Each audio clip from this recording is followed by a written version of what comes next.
Welcome back to Change Ed, Changed. your 15 minutes or less weekly podcast on the new Pennsylvania Steel Standards. I am your host, Andrew Kuhn, project consultant from Montgomery County Intermediate Unit, and here with me still. Tony Marabito from Carbon Lehigh Intermediate Unit. Wait, can you say that fancy title again? Staff Development Facilitator. Woo! Yes, we have a staff development facilitator here with us today, ladies and gentlemen. Continuing our conversation on phenomenon, which there is so much for phenomenon. It's phenomenal how much there is on phenomenon. But we settle down. We are only focusing on parts of it, and we only have 1 month dedicated to it. So today, continuing the conversation, we are going to talk about the big shift. And part of the big shift is looking for the elements, not the order. Right. And there's a lot of wonderful things that we have in our world, and order helps the world go round. When we have structure, we feel safe and we feel secure. We feel like we're in an okay spot, and we can even kind of make ourselves a little bit vulnerable in that. When you make this big shift, you're actually making yourself vulnerable because you're going to ask questions for something. When you see a phenomenon, you'd be like, I wonder why that is. And you run the risk of someone being like, you don't know why that is? Everybody knows that. And you're like, okay, maybe, but like I'm asking why, right? Like not what, but why. So you're shifting from the what to the why. You're shifting from general science knowledge to real world knowledge and making it relevant, which we heard from Brett Moling, right? How do we make this relevant? We're making science relevant, which is something that I certainly battled with in the classroom for my students. I'm curious from your perspective, Tony, what about it look like when students would ask the question, are we ever going to do this? Does this really matter? Yeah. How does this connect to my life? Yeah. When will I ever need to use this? I think we all see and we all recognize that the traditional subject-based instruction that we're doing in science, it's not really working. It's kind of the regurgitation of vocab and draw me a diagram kind of thing, but it's never been explained or explore so much. So I think that's where phenomena-based learning comes in to really like help students understand the complexities that we have in our world. Like, why is the wind blowing? Why can't we go in the ocean today because the waves are so high? Like, what causes that? And I think looking at things in a different light, starting with that phenomena, starting with that question, that everyday phenomena that might be occurring in our lives. Maybe that's the shift in Netflix too. Maybe that's why documentaries are so popular lately, because we want to know the why behind why this person did this. I think we've always had this curiosity, but school has only given us so many minutes that we have to cover content. And maybe if we can shift that thinking, that's the big shift that we need. I love that you just said that triggered a experience for me that I had reflecting on phenomenon.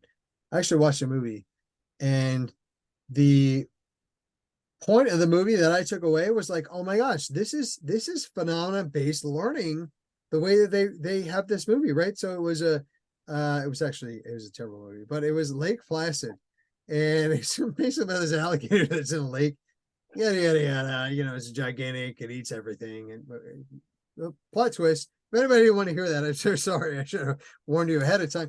But spoiler, spoiler, too late. The point is that you actually don't see this alligator in the beginning, right? Like it builds suspense, and it's like, oh, what is this? What's happening? This scuba diver ends up getting basically eaten in half by this ginormous alligator, and you only see the teeth.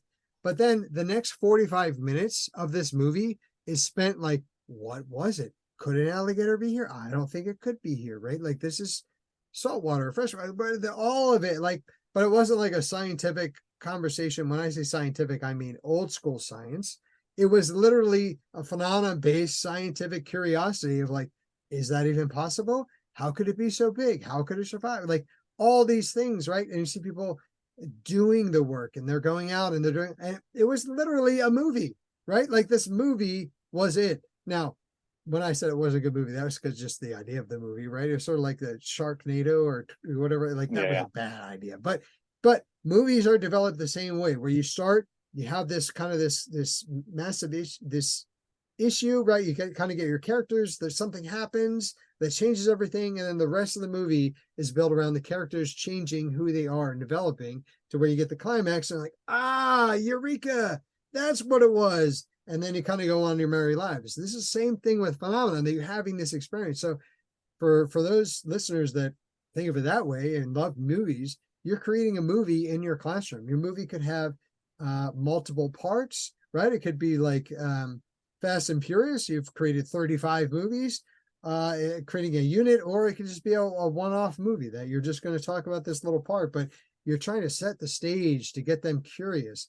And that is the big shift, is student engagement. You are eliciting curiosity. You're doing it on purpose. You want them to be curious about it. I already am. I'm fascinated by it, right? Like I eat this stuff up, but that's because that was developed in me as part of my personality to just ask questions and not really care if others think that like, oh, that's obvious. It's because of this. Well, are you telling me that from a place of actually knowing, or is it something that you were told and you were good at memorizing what you were told and you're holding on to that? So that's questioning these norms is really the idea. Yeah, and not to bring up esports in every conversation that I have because it seems to be the trend, but we've been doing a lot of, but I do, but I'm going to keep going here, so bear with me. So game theory has a lot of these pieces in it too, like the critical thinking and strategy part of it, right? We're analyzing a phenomenon, we're diving into it, and we're starting to think critically about why this is happening, right? Then we're having those interactions and the cooperation with our classmates and trying to hear from everybody, that collaborative learning piece, right? So this person brings this background knowledge, this person brings this, and this is what I think compared to what they think, and let's go dive into that a little bit more. And then you have that strategic communication, and then you're going to try to solve this issue, right? So whether it's Netflix, whether it's video games, the reason that they intrigue us so much and that they hook us is because you're constantly trying to learn, you're constantly trying to solve something, you're constantly looking for more clues and working to find the end. Whereas in our old teaching is, here's our content, here's some definitions, here's how it works, without any exploration into it at all. So I think tying all of that together and hooking our students, it just flows naturally with phenomena-based learning. Yeah, to your point, Tony, I think it's spot on. It's about connecting what we're learning to the student, which is that age-old question. I know that everyone listening to this, even if you're not an educator and you're listening to this because you love our show, thank you so much to everyone. Or I'll even say it to your parents, Tony, because I know they listen to it on repeat. That the reality is that every human being has encountered this question from a younger human being that's growing up of like, why does this matter? And it's not just limited to the classroom. It's in every aspect that we encounter that question and be like, so what? Right. And how do we explore and how do we answer that? And how do we re-engage them in this material? So we're teaching a phenomenon so that they can connect to it. I very much operate and I connect learning to analogies. That's how I can connect my learning. I used the movie one just recently. Clearly, you connect your learning to esports exclusively. That's all that exists for you. Just video games, yeah. And video games. And Philadelphia Eagles, yeah.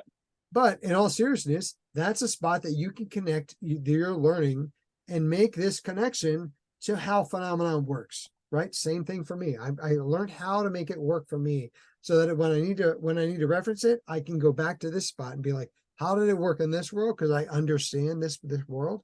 Okay, that's how it's going to work over here. You're literally modeling phenomenon in that conversation and what you were sharing. So I'm gonna call it and say that's all the time that we have for this episode. Thank you so much for tuning in and for making us a smashing success. We are thrilled to say that we are at this point are pushing away our advertisers because we just want to give you high quality content.